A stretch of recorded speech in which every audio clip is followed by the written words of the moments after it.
Well, obviously, this is an introduction to categorical syllogisms. These will be in contrast to the propositional logic structures we talked about with conditional arguments and those other arguments that can be formed using disjunctions, conjunctions, and conditionals. So to start out, we want to get a feel for categorical syllogisms, and these arguments are not truth functional. The sentences within the arguments are not related in the same way that we had those with propositional logic. So instead, we have the validity depending on the intra-sentence structure, and sometimes this is called the logic of classes. So in order to get a feel for this, let's look at an argument. We have a valid deductive argument here. All cats are mammals, some cats are striped. Okay, if those two premises are true, it must be true that some mammals are striped. But if we were using only the tools from propositional logic, we have three different sentences. So the structure would be represented in this way: P, Q, therefore R. Well, that's not a valid structure, obviously. So we need some other tools to use when we have arguments that have sentences that involve classes of things. So we have different types of statements. There are four basic types of categorical claims. A, we can label these with sentences, is the tradition, is when we say every S is P or all S's are P. And this is an affirmative universal generalization. So we're saying something positive about all things in a class. In contrast to that, we have E sentences, which is no S is P, or again, no S's are P's. And that's a negative universal generalization, obviously. Two more, we have I, some S is a P, or some S is P. Affirmative existential generalizations, so we are stating something positive about something that exists, although we will clarify that in just a moment.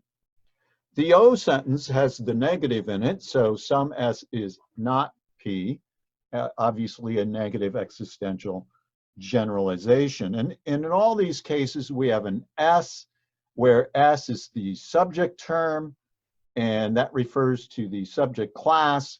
So in the previous argument, we had, for example, all cats are mammals. That would be an A sentence. We could also state it, every cat is a mammal. And so cat would be the subject term, right? Or cats. That's the subject class. And in that sentence, mammals would be the predicate class. So P is the predicate term. So that's how we refer to the predicate class. So all categorical claims fit into one of these four types of sentences, and we're always using S's and P's, S for the subject class, P for the predicate class.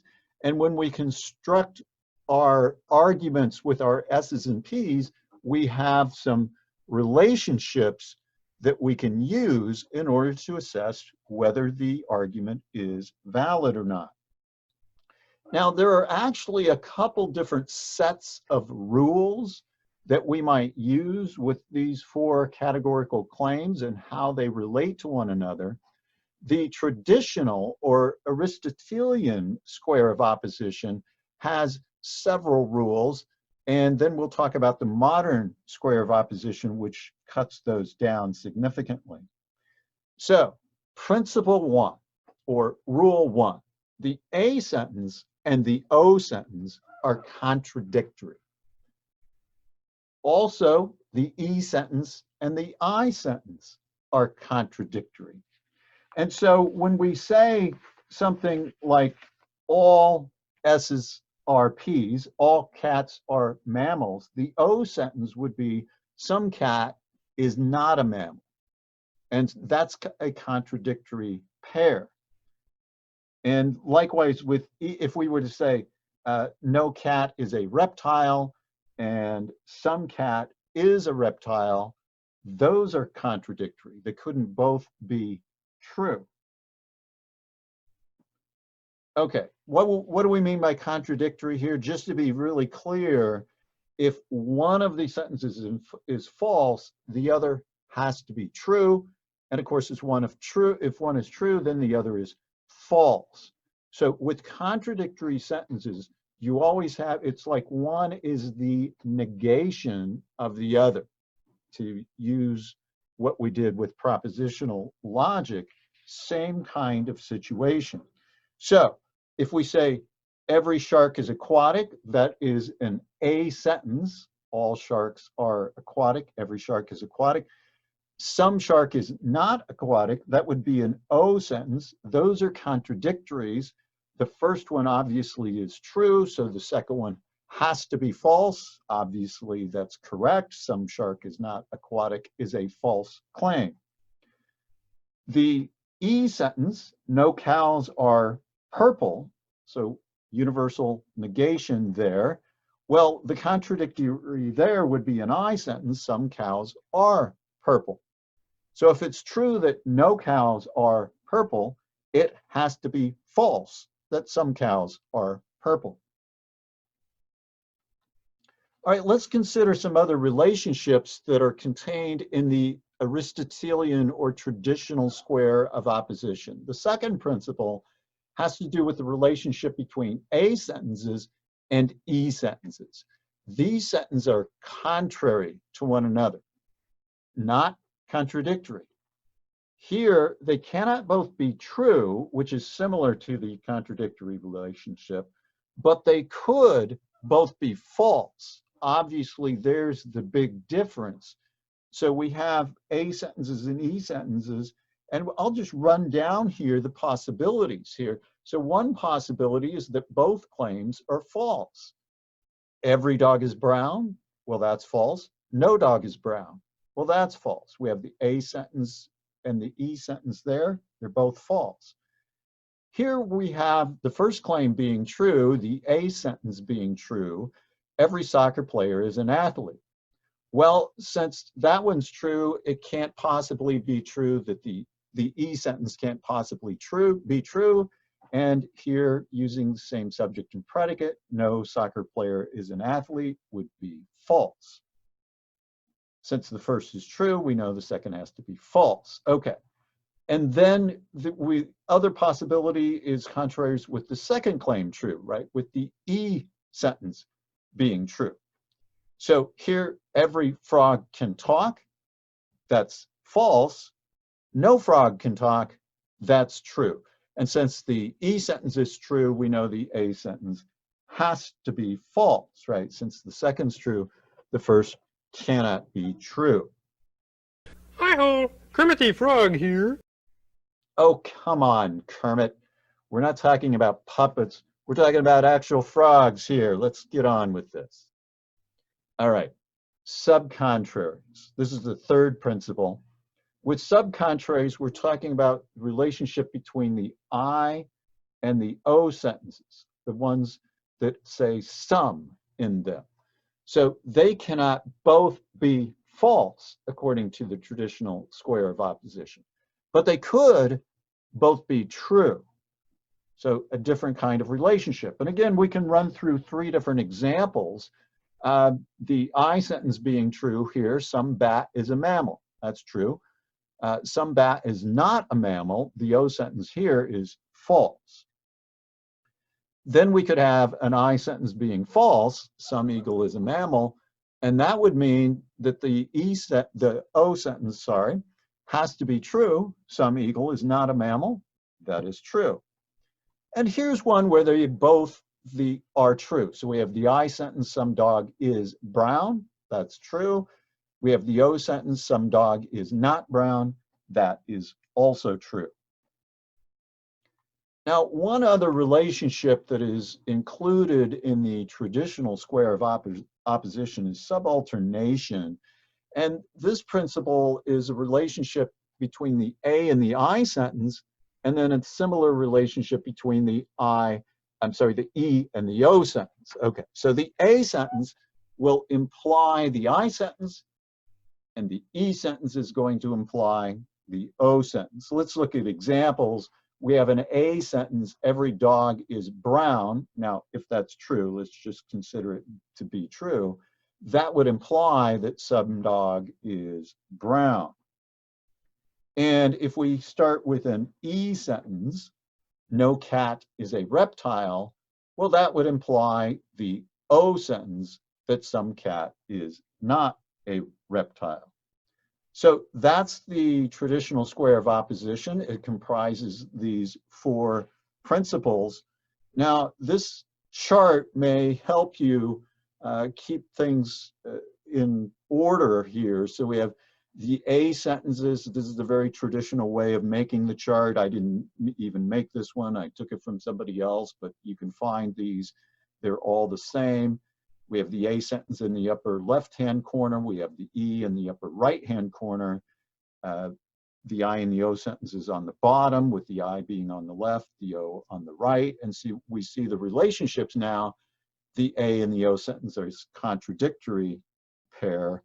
The E is contradictory to an I sentence, again, assuming the same subject and predicate. We talked about the contraries, the relationship between the A and the E sentence. They cannot both be true, but they could both be false. And the subcontrary relationship between the I and the O sentence, where they cannot both be false, but they could both be true. And then the subalternation principle, where if the E sentence is true, that implies the O sentence is true. And likewise with the A and I sentences. Now, that was the traditional square of opposition. The modern square of opposition is much more restricted in its claims, the logical relationships. In fact, it affirms only the first of those four principles, that of contradictories, the ones, the A and the O sentence and the E and the I sentence being contradictory to one another. So, some universal claims, why? Why do we restrict this? Because some universal claims are best understood as conditionals. So if we understand them that way, they would lack existential import. Okay, so for example, consider this A sentence, all unicorns have a horn. In the modern square of opposition, we assume that that's a conditional sentence. If something's a unicorn, then it has a horn.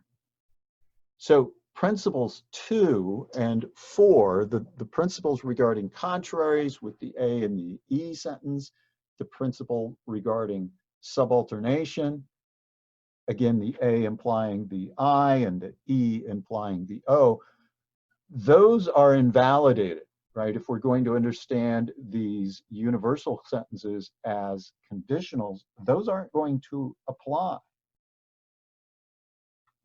Now, just to be clear here, when we say lacking existential import, we mean that the conditional might be about something that does not exist. So it kind of makes sense to say if something's a unicorn, then it has a horn. That seems to be true. But when you say all unicorns have a horn, right, the modern square of opposition, it doesn't want to commit you to the existence of unicorns, which that phrasing of the sentence seems to do. So we understand it as a conditional, and that's why we don't have principles 2 and 4. So just to be clear here, let's use an A sentence, all fairies are sneaky. So that means you should best understand this claim as if there is a fairy, then it is sneaky, right? And from that claim, we can't conclude that some fairy is sneaky, right? We can't do the subalternation there. So that's in contrast to our principle 4, and that's why the modern square does not include subalternation. It's also possible that all fairies are sneaky, and yet there are no fairies, right? Obviously, that's my view on fairies. That is correct, right? In contrast to principle 2, so that means the modern square does not include contraries, right? So all fairies are sneaky, no fairies are sneaky, right? You just don't have that relationship if you're assuming that these are conditionals. If there is a fairy, then it's sneaky. Okay, the traditional square includes principle 3 about subcontraries, rather, and that is excluded in the modern square of opposition as well. Here, the I and the O claims are sometimes best understood as conjunctions when we're doing predicate logic. And so when we say some fairy is sneaky, the way to use that principle in logic is to put it in the form of a conjunction. So there is at least one fairy, and it is sneaky. It's an existential claim, right? It's claiming that there actually is a fairy that exists, and it has this characteristic. It is sneaky. And again, the O sentence then would be, some fairy is not sneaky, so we would put that in a form of a conjunction and say there is at least one fairy, and it is not sneaky. Now, both of those claims, the I and the O claim now, when we understand them as conjunctions, are false. That violates our principle 3, which says of subcontraries, I and O claims, that at least one has to be true. But that means that we eliminate that relationship of subcontrary. So that's why the modern square does not include that relationship. The modern square only includes that relationship of contradictories. It does maintain that the A sentence is contradictory to the O sentence, and the E sentence is contradictory to the I sentence, but that's it. So there we have a broad introduction to the kind of sentences we're using. In part 2, we're going to look at Venn diagrams and how to assess the validity of arguments that use these kinds of claims.